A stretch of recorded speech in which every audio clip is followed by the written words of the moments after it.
અમીરગઢની વાત કરવામાં આવે તો સ્થાનિક સ્વરાજની ચૂંટણીને લઈને ઉમેદવારોને વિજય બનાવવા એડી ચોટીનું જોર લગાડવાનું શરૂ કરી દેવામાં આવ્યું છે। તો ત્યારે અમીરગઢ અને દાંતા તાલુકામાં કોંગ્રેસ દ્વારા ચૂંટણી કાર્યાલયના ઉદ્ઘાટન સાથે ચૂંટણી પ્રચાર શરૂ કરવામાં આવ્યો છે, જેમાં કોંગ્રેસ ધારાસભ્ય દ્વારા ભાજપ પર અનેક આક્ષેપો કરવામાં આવ્યા હતા। લોકશાહીમાં ભાજપ દ્વારા ચૂંટણીઓ મોડી જાહેર કરવામાં આવી અને તેમાં પણ હારવાના ભયથી કોંગ્રેસના દાવેદારોને ડરાવવા, ધમકાવવા તેમજ તેઓનું અપહરણ કરાવવાના કવાયદવા નિષ્ફળ નીવડ્યા બાદ તેઓ અનેક કાવદવા કરવાનું શરૂ કર્યું છે। પરંતુ દાંતા મત વિસ્તારમાં કોંગ્રેસે પોતાની પકડ મતદારોના આશીર્વાદથી રાખી છે, જે વિશ્વાસ સાથે સંકળાયેલા રહેજો તેવા આહવાન કોંગ્રેસ ધારાસભ્ય કાંતિભાઈ ખરાડી દ્વારા કરવામાં આવ્યો હતો।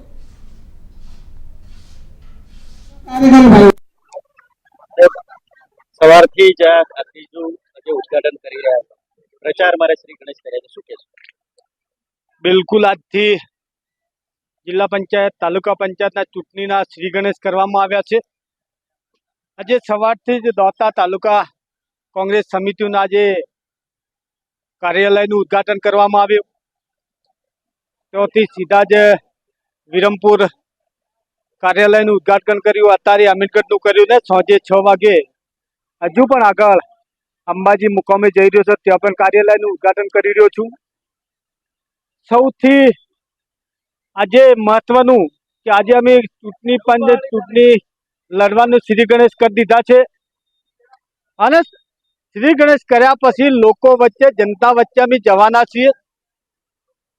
સૌથી વધારે આ વિસ્તારની અંદર અમે હંમેશા કાયમી માટે કોંગ્રેસનો ગઢ રહ્યો છે અને અમે અને અમારા કેન્ડિડેટ છે તે ઉમેદવારો લોકો સુધી જશે।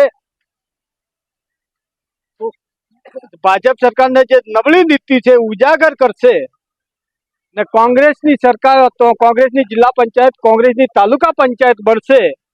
એ રીતે અમે અમારા મુદ્દા લઈને જનતા વચ્ચે જવાના છીએ। જનતાને અમારા પર ભરોસો છે, અમારી જનતા ઉપર અમારો વિશ્વાસ છે। આ વિસ્તારની બધી જ સીટો, જિલ્લા પંચાયત હોય, તાલુકા પંચાયત હોય, 18 તાલુકા પંચાયત હોય, 2 જિલ્લા પંચાયત હોય, દોતાની 20 તાલુકા પંચાયત હોય